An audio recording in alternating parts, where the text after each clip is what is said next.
the Polar Express, one of the most popular modern day Christmas stories.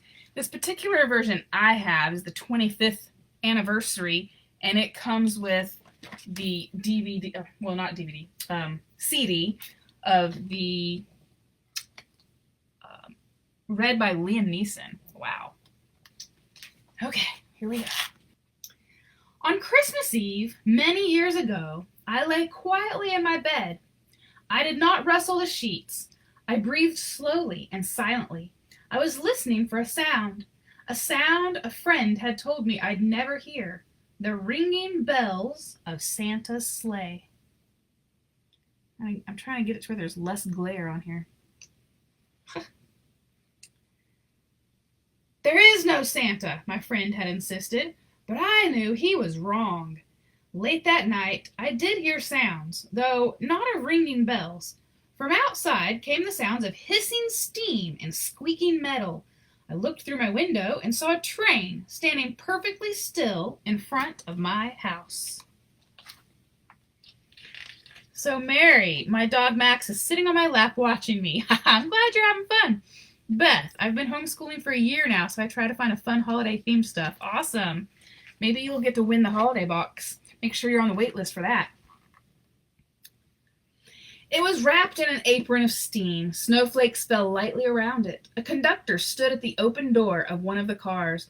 He took a large pocket watch from his vest, then looked up at my window. I put on my slippers and robe. I tiptoed downstairs and out the door. All aboard! The conductor cried out. I ran up to him. Well, he said, are you coming?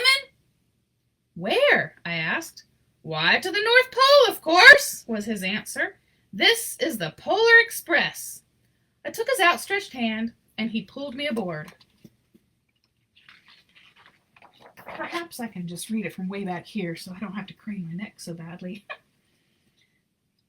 The train was filled with other children, all in their pajamas and nightgowns. We sang Christmas carols and ate candies with nougat centers as white as snow. We drank hot cocoa as thick and rich as melted chocolate bars.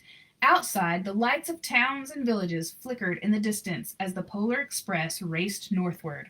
So I do have to know, have you guys seen the movie?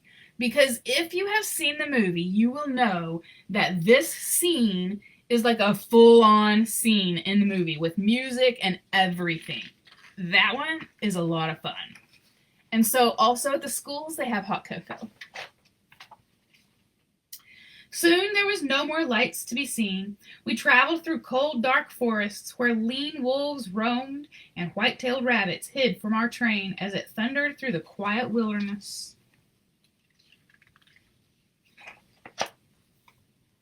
Aren't the pictures gorgeous? Chris Van Allsburg is amazing. We climbed mountains so high it seemed as if we would scrape the moon. But the Polar Express never slowed down. Faster and faster we ran along, rolling over peaks and through valleys like a car on a roller coaster.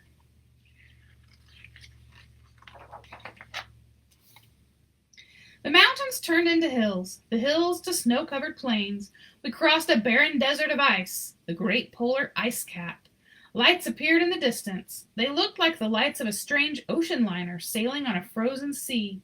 There, said the conductor, is the North Pole.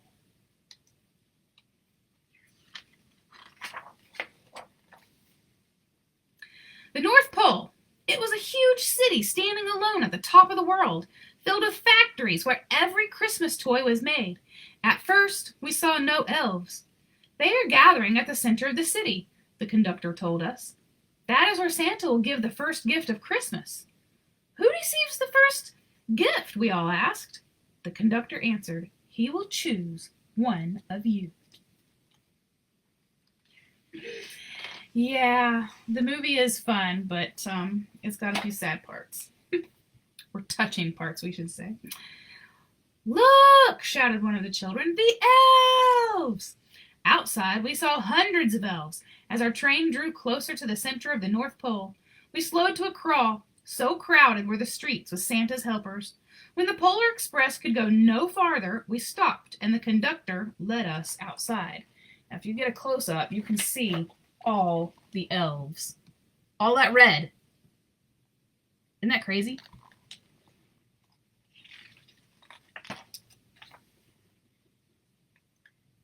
There we go. We pressed through the crowd to the edge of a large open circle. In front of us stood Santa's sleigh.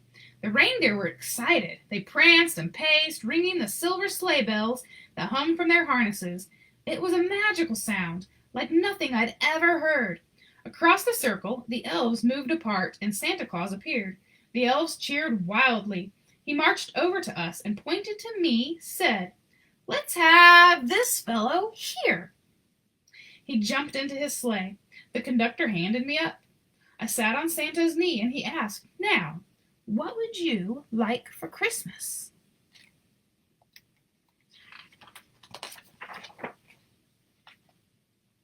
I knew that I could have any gift I could imagine, but the thing I wanted most for Christmas was not inside Santa's giant bag. What I wanted more than anything was one silver bell from Santa's sleigh. When I asked, Santa smiled. Then he gave me a hug and told an elf to cut a bell from a reindeer's harness. The elf tossed it up to Santa. He stood, holding the bell high above him, and called out, "The first gift of Christmas!"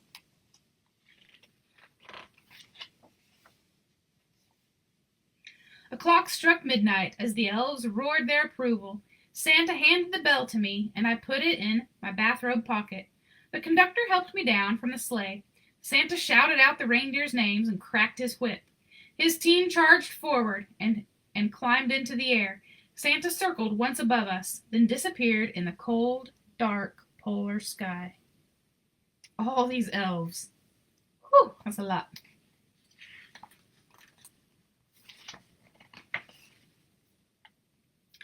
As soon as we were back inside the Polar Express, the other children asked to see my bell. I reached into my pocket, but the only thing I felt was a hole. I had lost the silver bell from Santa Claus's sleigh. Like, already? Really? Wow. "Let's hurry outside and look for it," one of the children said, but the train gave a sudden lurch and started moving. We were on our way home.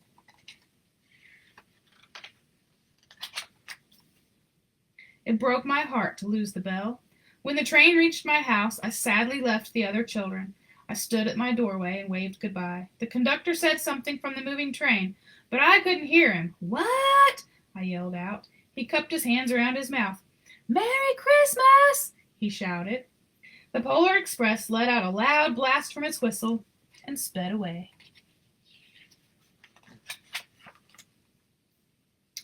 On Christmas morning, my little sister Sarah and I opened our presents. When it looked as if everything had been unwrapped, Sarah found one last small box behind the tree. It had my name on it. Inside was the silver bell. There was a note. "Found this on the seat of my sleigh. Fix that hole in your pocket. Signed, Mr. C." I shook the bell. It made the most beautiful sound my sister and I had ever heard. But my mother said, "Oh, that's too bad." "Yes," said my father, "it's broken." When I'd shaken the bell, my parents had not heard a sound. At one time, most of my friends could hear the bell, but as years passed, it fell silent for all of them. Even Sarah found one Christmas that she could no longer hear its sweet sound. Though I've grown old, the bell still rings for me as it does for all who truly believe. So, there's the Christmas bell there. Beautiful story. I love it. Love it, love it, love it. So thank you so much. I will see you guys tomorrow night. Have a wonderful evening and a very Merry Christmas in July.